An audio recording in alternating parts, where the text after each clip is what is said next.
Welcome back to city news.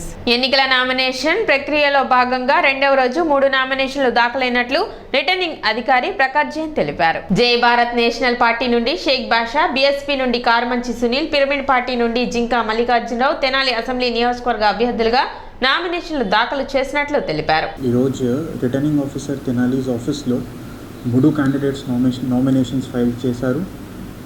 ఒకటే mister Shaik Basha from Jan Bharat national party, తర్వాత mister Sunil Sandeep from Bahujan Samaj party, third Jinka Mallikarjunarao from pyramid party of India. So ఈ 3 nominations ఈరోజు మన దగ్గర వస్తాయి. వల్ల మన దగ్గర అఫిడవిట్స్ కూడా ఫైల్ చేశారు. ఈ అఫిడవిట్స్ ఇప్పుడు ఆన్లైన్ అవైలబుల్ ఉన్నాయి. 24 hours లోపల ఆన్లైన్ కూడా వస్తుంది. తర్వాత మా ఆఫీస్లో బయట నోటీస్ బోర్డు పెట్టాము. ఆ నోటీస్ బోర్డు మీద కూడా ఈ అన్ని అఫిడవిట్ మనము పెట్టేస్తాము. ఈ అఫిడవిట్లో వాళ్ళకి financial status, criminal antecedents, educational background గురించి ఇన్ఫర్మేషన్ ఉంది. You can check it online as well as at ROs office. ఎన్నికల ప్రచారంలో భాగంగా గుంటూరు పార్లమెంట్ టీడీపీ అభ్యర్థి డాక్టర్ పెమ్మసాని చంద్రశేఖర్ కొలిపురం మండలం కేంద్రంలో పర్యటించారు. ఈ పర్యటనలో మాజీ మంత్రి ఆలపాటి రాజేంద్ర ప్రసాద్, నియోజకవర్గ అసెంబ్లీ కూటమి అభ్యర్థి నాదెండ్ల మనోహర్ పాల్గొన్నారు. ప్రచారంలో భాగంగా కొల్లిపర శివారు ప్రాంతం నుంచి ప్రారంభమైన ప్రచార యాత్ర అంగరంగ వైభవంగా ముందుకు సాగింది. వీధి వీధిన కొనసాగిన ప్రచార రథానికి స్థానికులు అడుగడుగున పూలవర్షం కురిపించారు. మహిళలు హారతులు పట్టి నాయకులకు స్వాగతం పలుకగా అభిమానులు, కార్యకర్తలు పలు కూడళ్ల వద్ద గజమాలలు వేసి ఆహ్వానించారు. ఈ సందర్భంగా పెమ్మసాని చంద్రశేఖర్ మాట్లాడుతూ పట్టిసీమను నిర్వహించే సామర్థ్యం కూడా ఈ ప్రభుత్వానికి లేదని, కేంద్ర ప్రభుత్వం సహాయం అందించే డ్రిప్ ఇరిగేషన్ ఈ ప్రాంతంలోనే అందుబాటులో ఉందని, అయితే డ్రిప్ ఇరిగేషన్ అభివృద్ధికి రాష్ట్ర ప్రభుత్వ వాటాను ఈ ప్రభుత్వం అందించలేకపోవడంతో ఆ పథకం కూడా మూలన పడిందని, ఇసుక మాఫియా జరుగుతుందని ఫిర్యాదులు చేస్తే అలాంటివి ఏమీ జరగడం లేదని మాయమాటలు చెప్పి ఈ నాయకులు తప్పించుకున్నారు. ఇసుక మాఫియా తవ్విన గోతుల వలన కొల్లిపర పరిసర ప్రాంతాల్లోని 38 మంది గడిచిన 5 ఏళ్లలో ప్రాణాలు వదిలారు. అటు ప్రకృతి పరంగా, ఇటు ప్రాణాల పరంగా భారీ నష్టం జరుగుతున్న ఈ ప్రభుత్వానికి పట్టడం లేదని, మన ప్రాంతంలో ఇసుక మైనింగ్, గ్రావెల్ అని పక్క రాష్ట్రాలకు తరలిపోతున్నాయి. ఈ అవినీతి సొమ్మంతా నాయకులే తింటున్నారా లేదా పెద్ద తలలకు అందిస్తున్నారా? ప్రజాధనాన్ని కొందరు అధికారులు, నాయకులు ఇలా దోచుకుంటూ ఉంటే ప్రశ్నించడానికి ఓ పవన్ కళ్యాణ్, ఓ పెమ్మసాని రాకూడదా అని ప్రశ్నిస్తున్నానని అన్నారు.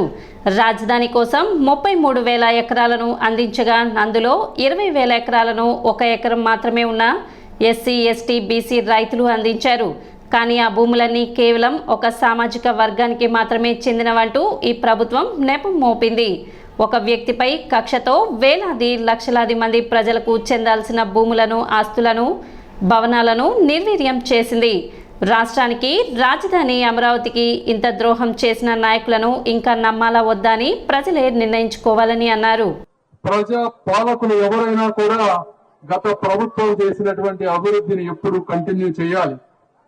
ఎందుకంటే హైదరాబాద్ మహానగరంగా అభివృద్ధి చెందుతున్నప్పుడు, తెలుగుదేశం పార్టీ ఓడిపోయినప్పుడు వైఎస్ రాజశేఖర రెడ్డి గారు ముందుకు తీసుకువెళ్లారు. ఎయిర్పోర్ట్ ను ఆపలేదు, రింగ్ రోడ్డును ఆపలేదు, అభివృద్ధిని ఎక్కడ కూడా డిస్టర్బ్ చేయకుండా ముందుకు తీసుకువెళ్లారు. అదేవిధంగా కొన్ని కొత్త పథకాలు తీసుకొచ్చి ప్రజల మన్నలు పొందినటువంటి వ్యక్తి రాజశేఖర రెడ్డి గారు. అందులో దానికి మాకు కూడా అభిమానం. అయితే గత 5 సంవత్సరాలు మీరు తీసుకుంటా ఉంటే తెలుగుదేశం పార్టీ, చంద్రబాబు నాయుడు గారు పోలవరం లేట్ అవుతుంది అని చెప్పి పట్టిసీమని ఆగమేఘాల మీద సంవత్సరం రోజుల్లో కంప్లీట్ చేశారు. పోలవరం ప్రాజెక్టుని 72% 4 సంవత్సరాల్లో కంప్లీట్ చేశారు. ముంపు గ్రామాలు, తెలంగాణలో ఉన్నటువంటి ముంపు గ్రామాలను కలిపి ఒక సమర్థవంతంగా ప్రతి వారం సమీక్ష చేసి 72% కంప్లీట్ చేశారు 5 సంవత్సరాల్లో. మరి జగన్మోహన్ రెడ్డి గారు వచ్చిన తర్వాత కాంట్రాక్టర్ను మార్చేశారు, రివర్స్ టెండరింగ్ అని వేశారు. ఓకే, అయితే ఈ 4.5 సంవత్సరాల్లో కనీసం 4% కూడా పోలవరం ముందుకెళ్ళినటువంటి మాట వాస్తవమా కాదా అని అడుగుతా ఉన్నాను. మరి పట్టిసీమ తీసుకోండి, పట్టిసీమని ఫిల్టర్ గాని అన్ని మెయింటైన్ చేయాలి కదా, పట్టిసీమ నీళ్లు కావాలంటే కరెక్ట్ గా. సో పట్టిసీమను కట్టిన దాన్ని కూడా మేనేజ్ చేసేటువంటి పరిస్థితి లేదు. మరి ఇది అసమర్థ పాలన అవునా కాదా? ఇసుక ఇంత దోపిడీ జరుగుతుందని వీళ్ళు కంప్లైంట్ చేస్తే నేషనల్ గ్రీన్ ట్రిబ్యునల్ కి కంప్లైంట్ చేస్తే వాళ్ళు వచ్చి చూసి 140 రీచ్లు ఈ రాష్ట్రంలో ఉన్నాయి.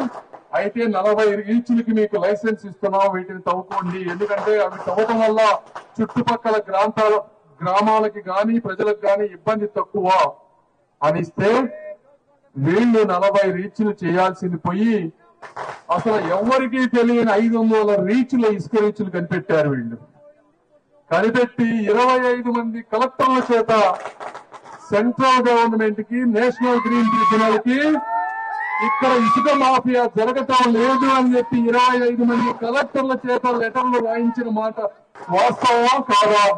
ఈ సందర్భంగా నాదెండ్ల మనోహర్ మాట్లాడుతూ రోడ్లు, సంక్షేమ పథకాలు, రైతులకు కావాల్సిన అవసరాలు తీర్చడంలో పూర్తి సహకారం అందిస్తాం. రాష్ట్ర పాలన చేతకాక జగన్ అడ్డదారిలో ముందుకు సాగారు. ప్రశ్నించిన టీడీపీ, జనసేన, బీజేపీ నాయకులను వేధించారు. అరెస్టులు చేసి హింసాత్మక ఘటనలకు తెరతీశారు. ఈనాళ్లు కార్యకర్తలంతా పోరాటం చేశారు. ఇంకొక నెల గట్టిగా ప్రయత్నిస్తే ఈ రాక్షస పాలనకు చర్మగీతం పాడేయవచ్చని తెలిపారు. మన భవిష్యత్తు కోసం, మన బిడ్డల కోసం పెద్దలు ఆలపాటి రాజా గారు చెప్పినట్టు దేనికోసం ఈ మార్పు అంటే ఒక మంచి ప్రభుత్వం కోసం. ఆ ప్రభుత్వం ద్వారా మీరు 5 సంవత్సరాలు పడిన కష్టాలు, మీరు ఎదుర్కొన్న సమస్యల పరిష్కారం కోసం ఒక మంచి ప్రభుత్వం ఏర్పాటు చేసి ఈ ప్రాంతానికి మరొక్కసారి పూర్వ వైభవం తీసుకొచ్చే విధంగా ఖచ్చితంగా ఒక శాసనసభ్యుడిగా, అదేవిధంగా మీ ముందు ఒక పార్లమెంట్ సభ్యుడిగా పెమ్మసాని చంద్రశేఖర్ గారికి మీరు అన్ని విధాలుగా ఆశీర్వదిస్తారని, కొల్లిపర మండలాన్ని ఖచ్చితంగా మన గుంటూరు జిల్లాలో మరొక్కసారి నంబర్ 1 స్థానంలో తీసుకెళ్లేటట్టు మనందరం కూడా ఖచ్చితంగా కృషి చేసే విధానంలో మనం పనిచేసుకుందాం.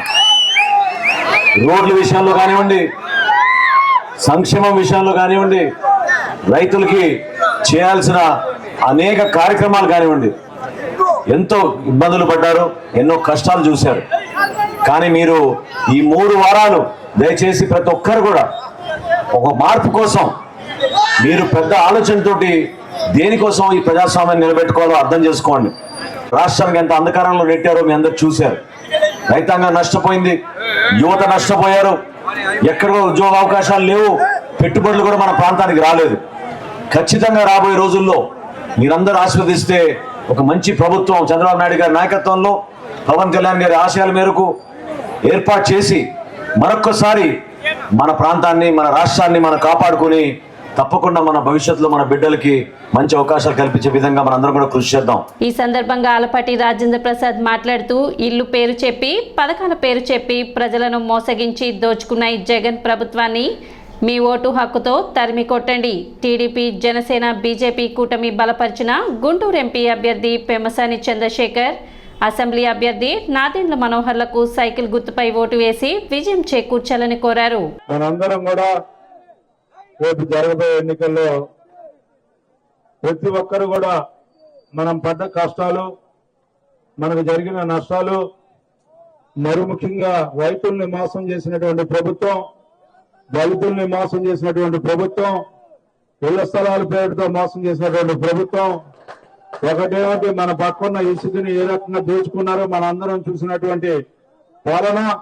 మరి ఇలాంటి పాలనని అంతమొందించాలి అంటే మాట తప్పను మడమ తిప్పను అన్న నాయకుడు ప్రతి నిత్యం అనుక్షణం మాట తప్పటం మడమ తిప్పటం నేర్చుకున్నటువంటి ఈ పాలనకి మనం ఖచ్చితంగా చరమ గీతం పాడాలి అని చెప్పి, అలాంటి చరమ గీతం పాడటానికి మీ అందరూ కూడా సిద్ధం అన్నటువంటి ఈ ప్రభుత్వానికి సైలెంట్ చెప్పి మీరు ఈ రోజున చరమ గీతం పాడాల్సిన అవసరం ఉందని చెప్పి మీకు మనవి చేసుకుంటూ, స్థానిక బురిపాలెం రోడ్లోని శ్రీ మహాత్మా గాంధీ సేవాశాంతి ఆశ్రమం నందు ఆశ్రమ వాసులకు ప్రత్యేక భోజనం ఏర్పాటు చేశారు. ముద్రబోయిన మైరా 2వ పుట్టినరోజు సందర్భంగా తాతయ్య ముద్రబోయిన శ్రీనివాసరావు, నాయనమ్మ రాణి సహకారంతో తండ్రి మాణిక్యారావు, తల్లి వందన ఆశ్రమ వాసులకు ప్రత్యేక భోజనం ఏర్పాటు చేశారు.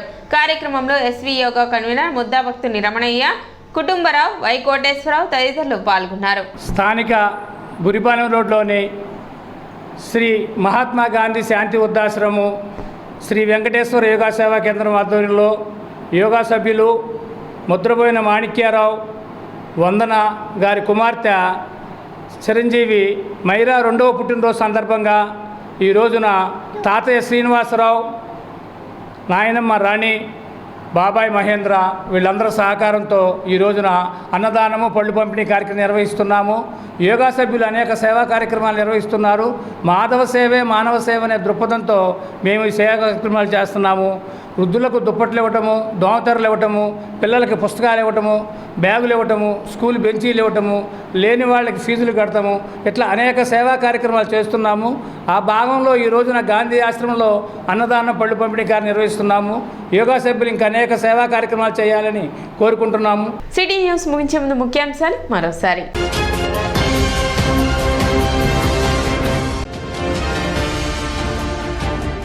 తెనాలి రైల్వే స్టేషన్ను తనిఖీ చేసిన కేంద్ర రైల్వే బృందం.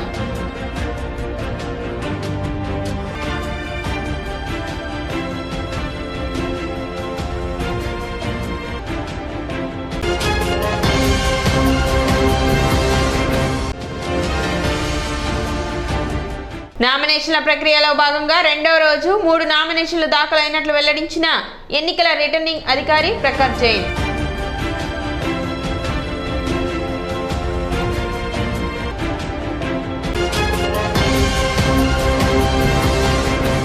సిటీ న్యూస్ ఇంతటితో సమాప్తం. నమస్కారం.